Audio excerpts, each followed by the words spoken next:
Students, again we are back with the Z test for the difference of mean, and here we are going to start with the difference of two mean, and I'm going to show you how to do it on the Excel. For that, let us revise the formulas. Already we know that whenever we are looking for the difference of two mean test of hypothesis, we have to frame the null hypothesis and the alternative hypothesis, and then we need the formulas. The formula that you can see is given by Z is equal to x1 minus x2 divided by under root sigma 1 square by n1 plus sigma 2 square by n2. And in the case when sigma 1 sigma 2 are not provided, which is the standard deviation of the population, we are going to use the formula for the S. In place of sigma 1 sigma 2, we have S1 and S2. If we start with the first example, let us see how to do it on the Excel. In the first example, we have been provided with the average daily intake of men and women and the sample size. Now what is the sample size? Sample size means n. So here n1 and n2 are not different, but they are given as 50-50. The sample means are given as 756 and 762. So it is my x1 bar and my x2 bar. Then the sample standard deviation, it means we have been provided with the value of sigma or S. I think it's S because it is sample. So it is S1 is 35 and S2 is 30. So let us move on to the Excel and see how the calculation is to be done. The formula is here and we are looking for the value of minus 0.92 to be obtained, and then we will come back that how we are going to make a decision. Here I am going to show you because on the mobile, because might be possible that some of you are not having the Excel and the laptops with you because you are at home. So we are going to work with the available OpenOffice Android app on the mobile. I'm also using my mobile. Let us write down what are the things available to us.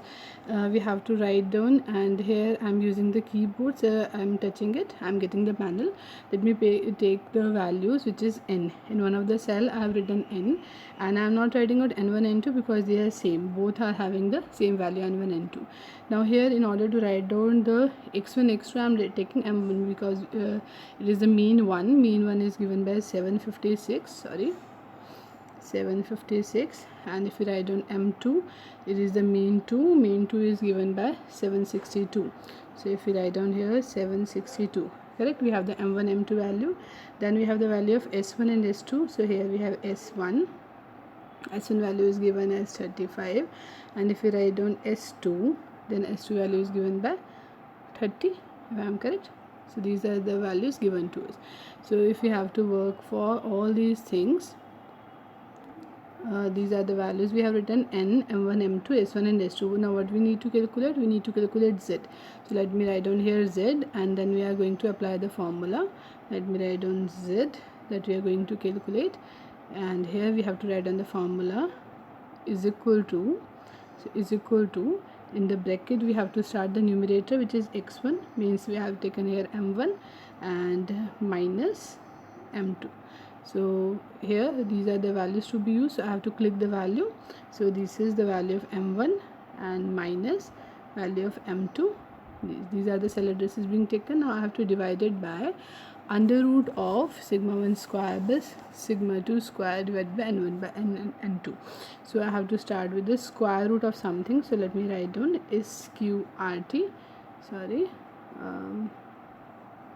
Let me complete it. It's s, correct. We can say that s, sqrt, and now we have to start the bracket. In the bracket we have sigma 1 square by n1 and sigma 2 square by n2. So let me stop here. The formula is still not completed. I am getting an error, doesn't matter. Let me first calculate the two parts. We need s1 square by n1. So let me write down here, or here let us write down is equal to, this is my s1 and cap to s1 square by n1. Now n1 and n2 are same, and if we browse through,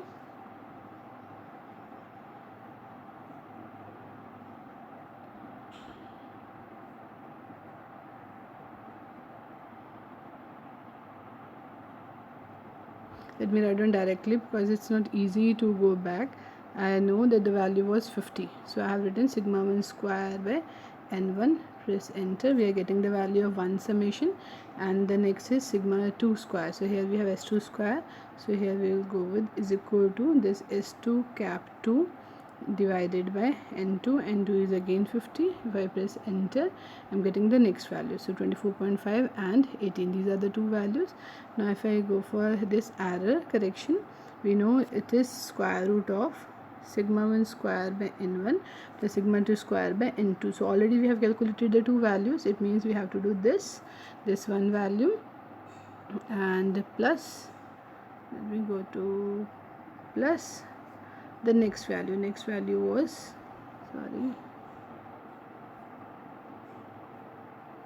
the next value is this 18 that we have already calculated.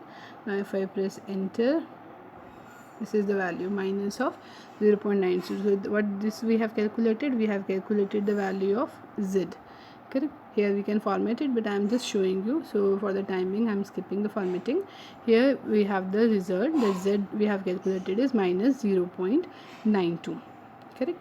Now if you go again to the PPT, where we already know the calculation is there, that we have used the formula s1 square by n1, s2 square by n2, and after calculation we are getting minus of 0.92. so this is the only thing you need to show on the Excel. After that again you have to write down by your own manually, either on the Excel sheet, or there is no need to write on there if you are writing out on your practical answer notebook. So there you have to show that it is a two-tail test. Z alpha is 1.96, a two-tail and 5% level of significance, and since the calculated value is less than, correct, we are getting the mod z which is less than z alpha, so null hypothesis is true. Always be sure that you are going to start with the h0, we are going to start with h1, we have to calculate only the value on the Excel, and then we are going to make the decision manually, correct? Let's do one more example. Here we have been provided that in a sample survey of 100 days student. So what is 100? We are talking about one sample, so it is n1 is 100, and mean marks means if I write down m1 is 72.4. I am writing out so that it will be easy for me to write on the sheet also, and I can take x1 and x2 notation also. x1 bar is not possible, but x1 x2 is okay, and n2 is okay.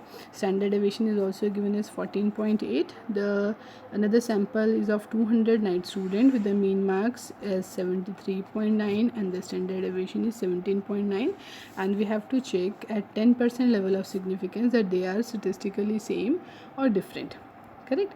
And this is which type of two-tailed or one-tailed? They are equal or not we are talking about, so it is two-tailed test, and we know that the standard value is 1.645, correct? Let's go back again to the Excel. Let me close the keyboard. Let's go to sheet 2. Now here what are the things available to us? We need to write down n1, we need to write down n2, n1 and n2 are given. We need to write down x1, we need to write down x2. Then the sample standard deviation means we are looking for s1 and we are looking for s2, correct? So if I write down the values given to us, n1 is 100,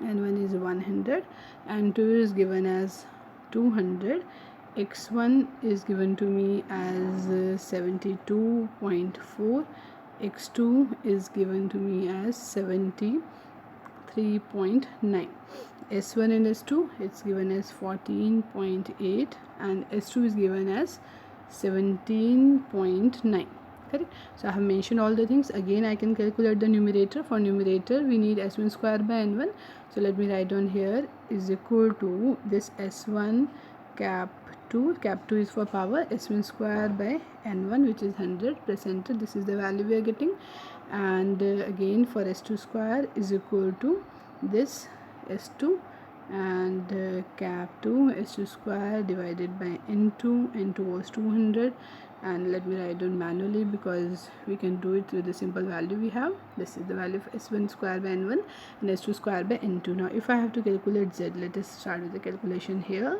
Z is equal to in bracket x1 means the first mean x1 bar minus x2 bar bracket close divided by, then we have sqrt square root of, now what is the square root? s1 square by n1, this value, and then plus we have plus here this one bracket close, and that's it. We are getting the value as minus of 0.77, and we know that the 10% level of significance for two tail we have the value as 1.645, so it means again the value of z calculated is less than the z standard. It means the hypothesis is again accepted. Correct. So you have these all value we have calculated for n1 n2 x1 bar x2 bar s1 s2. We have calculated the in between values, and then finally z. Let us check if our calculation is matching with what we have already done. Here minus of 0.69 is the value, which is almost same that we are getting over here. We are getting there minus of 0.69, and if we see the decision, then in the decision we are going to say that the null hypothesis is accepted. Correct. So this is how we have to do the calculation. Let's do the last example, and in this example again let us write down what are the things given to us. From a sample state of 100 plot, it means this is our value of n1. The mean yield is 210. Mean yield is x1 bar is given as 210. Standard deviation 10 kg means s1 is 10. In another sample 150 plots means this is our n2. Mean is 220 means x2 bar is 220, and the standard deviation means s2 is 12 kg. And assuming that the standard deviation of yield in the state, already we have mentioned that whenever population parameter value is given, we have to prefer it over the sample values. So here it is provided that the sample standard deviation is, means sigma is given as 11, and we have to find out whether there is any significant difference between the yield of crops of the two samples at 5% level of significance or not. So the first thing we have to go for is which type of hypothesis it is. It is a two-tailed test. Correct.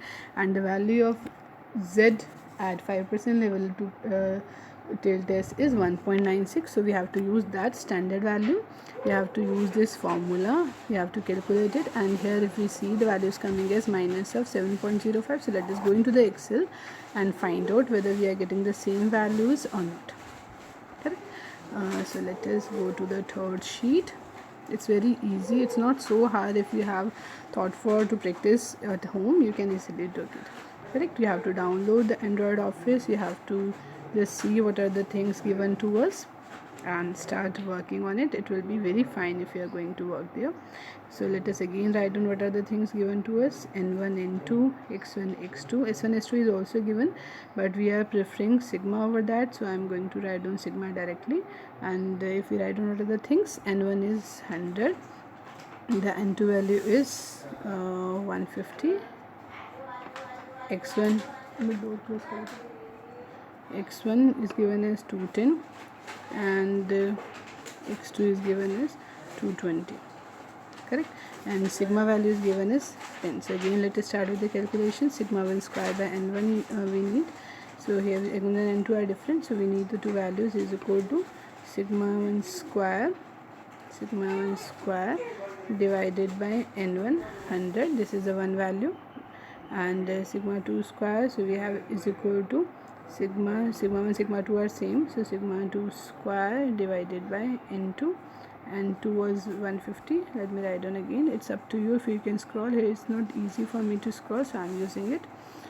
So these are the values. Now if we calculate the z value, let's go here because we need x1 bar and x2 bar. So let us calculate here the value of z.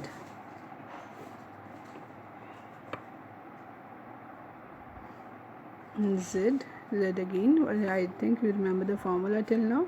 So if you go for is equal to bracket x1 bar bracket x1 bar minus of x2 bar bracket close divided by sqrt square root of the what first value we have calculated is s1 square by n1 is this one, and plus s2 square by n2 is this one. If we close it, press enter, we are getting 7.74. I think it's little bit different from what I have given there. Let us check it. We are getting the 7.05. 100, 150, 210, 220 and 11. Let's check it again.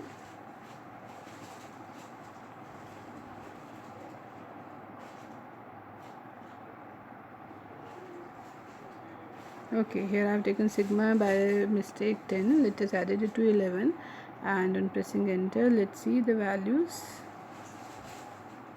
I think some other mistake is going on. Okay, okay, it's correct. Now we are getting minus of 7.041. There we are getting minus of 7.05. So approximately same value we are getting.